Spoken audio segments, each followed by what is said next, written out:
shida iliyotokea kwenye taifa letu, watu kuuawa katika uchaguzi, kipindi cha uchaguzi, vurugu zilizotokea, watu kuuawa, sio jambo la kufurahisha katika taifa. Kwa hiyo lituhuzunisha sana.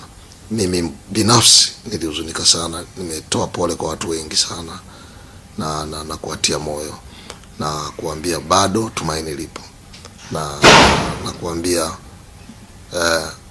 amani ya Mungu ikitawala moyo wako utakuwa salama, kwa sababu mshtuko uliotokea kila mtu alishtushwa katika nchi, na wengine wanaweza kupata shida ya kuumia, lakini moyo wako uliumia.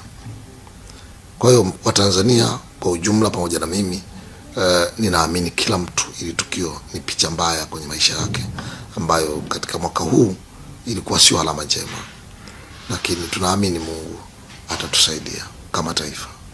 Na kuna watu wanaolalamikia hapo, mtumishi, wanasema muda muongee imekaa kimya. Sidhani kama hatujaongea. Wanataka tuongee nini? Kwa sababu tumeongea madhabahuni kuatia watu moyo na kuambia watu. Mimi na binafsi nimeongea kwa upande wa walioumia, nikawatia moyo. Kwa upande wa serikali tumeshauri kwamba ni vema sana mambo yaishe kwa kukaa, na hekima ni bora kuliko nguvu. Kwa mambo yaishe kwa kukaa na kujadiliana, na upande wa pili pia na tumeshauri kwamba lazima serikali ikubali kukaa, lakini hawa pia upande wa pili ambao labda wana haki zao wanadai, kama taifa na viongozi kama serikali, kila mtu